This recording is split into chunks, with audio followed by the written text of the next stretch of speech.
I always tell people it didn't look like my type, whatever my type was. Yeah, it looks just skinny and tall and too spiritual. That was my first impression. I was not impressed. Well, it's just a girl amongst many, You I see, think. I told you. Around that time, that was my impression. I wasn't really, that's when I met her. I mean, you asked me when I met her. When I met her was just any other. She was a daughter of one of the lady that we were helping at the church. And yeah, we welcomed her. It was nothing really. I think things down the line, yeah, but that was my first impression. Hey, this girl came in this country.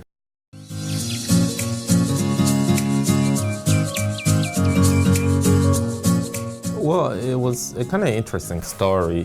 The moment where I decided to kind of start having feeling beyond just friendship, and we were planning to go to a prayer retreat. And I was planning to go to a person prayer retreat, and she wanted to tag along. As she came, we went to this place in Ashland, Virginia. We had our own place. I was sitting with my room praying, and in the midst of my prayer, I started feeling those feelings, which was kind of weird because I was in a place of prayer. And I rebuked that first, thinking it was the devil attacking me in the middle of that prayer. And that's why she said I'm too spiritual. I don't know. You guys, But it's super spiritual. I was seeking the Lord, and a face came into my mind. It was just that feeling that stuck to you. And right after that, she knocked at my door. I'm like, devil, you're a liar. And I'm seeking the Lord, and she's popping up everywhere. So my Facebook now? I mean, you just at the door. No, but you said that You came popping up. Oh, really? Yeah. You never told me that part. No, I mean, yeah, I did. You just didn't pay attention to that part. Anyway, that's how it happened, and then we decided to move forward with that feeling down the line. Yeah. Oh, interesting. I didn't know that.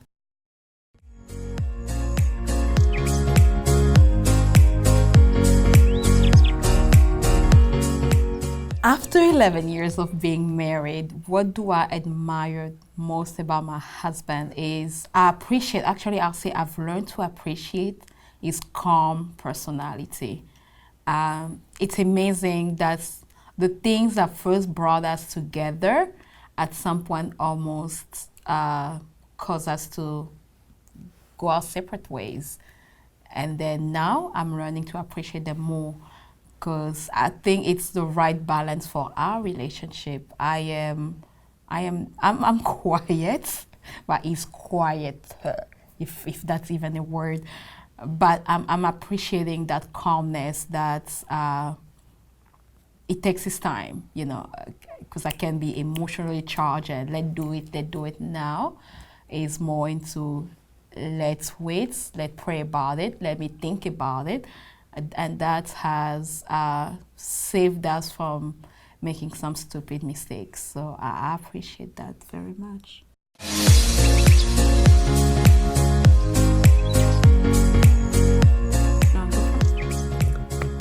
No, you go. I want to hear. I don't want you to cheat. I mean, I personally don't have like a moment where I'm looking at it and say, hey, those challenging moments where you can't really put a finger or describe really why exactly. I think it's a combination of things.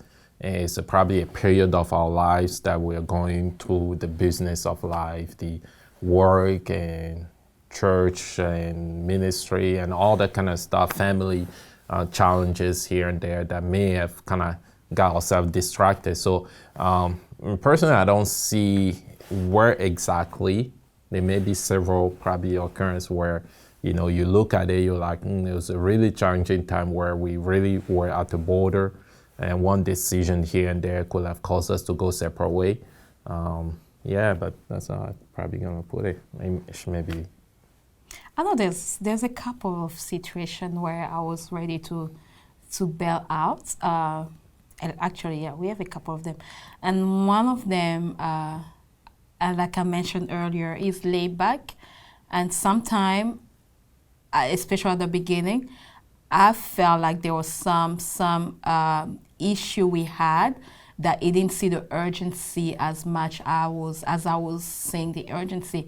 And as a woman, I felt like he wasn't caring about my emotion.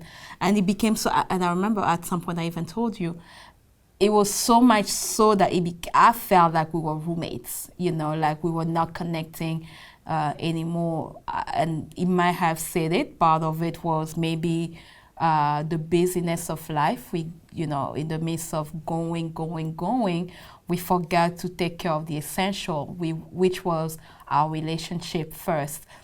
And another thing also was we used to live far from our workplaces.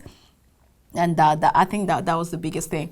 Like, he will come home usually tired, so by the time he's home, he's ready to crash and call it a night. So when it's time to and actually at that point, so he was born, and I was a full-time stay-at-home mom. So he will leave early in the morning, come back late. So I was home with the child the whole day. My husband is finally home, and I'm hoping that we can have that intimate moment.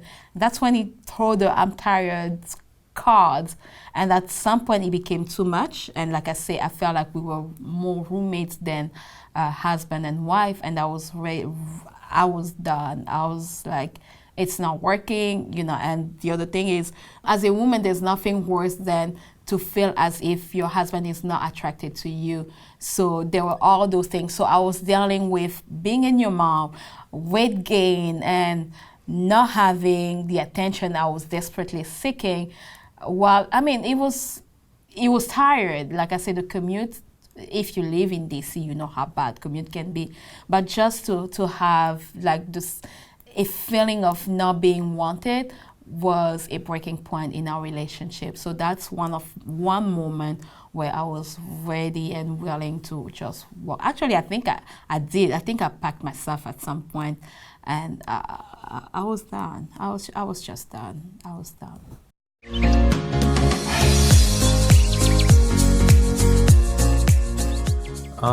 One of the things I'll say, being Christian, I think our faith and relationship with Christ is central, not only to our own well-being, but progress of our marriage. It's one aspect personally as the head of the house. When I do an evaluation of our marriages, and I do but why did you have to look at me when you say head of the house?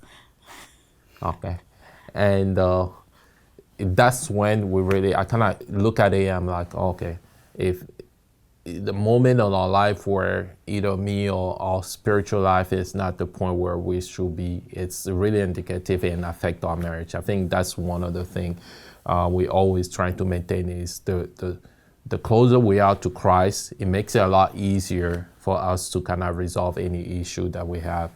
That's the place where we have the comfort. There's also the fact that we have around us people actually and mentor to whom we can go to, and we know in a challenging time they can give us advice and guide us in any point of our life. You want to add some more? I think you made some good points. I know for me it's talk things through. We have to, whenever we talk things through, it's just release that anger, whatever might be lingering right there.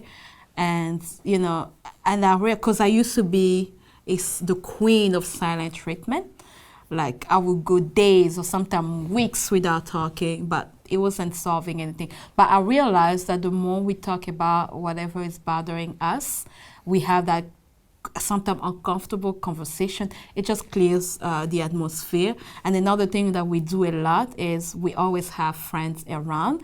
So I'll make sure to bring up the subject, whatever we're fighting about, I'll make sure to bring out the subject and hear all the perspective from other couples, and sometimes the message, that's how I send the message. Like, we can be communicating without other people knowing that we are actually solving whatever issue we're dealing with. And it's really a refresher just to see that, hey, at the end of the day, Mara and Carlos are dealing with the same issue. Grace and Austin are dealing with the same issue. So it's just that let's pray and let's move on. So I think communication is key for me.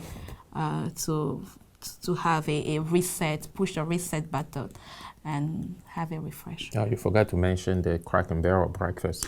Saturday morning. I mean, that's one of our favorite. crack and barrel breakfast Saturday mornings. So we'll have our family breakfast Saturdays. Just take time enjoying and then talk and enjoy each other. Yeah. I think it's a place where we can basically, that one of the refresher to just find something that is outside of our lives that make us joke and laugh and just, and that's important to kind of forget the seriousness of things and just become a little more silly about stuff. Yeah.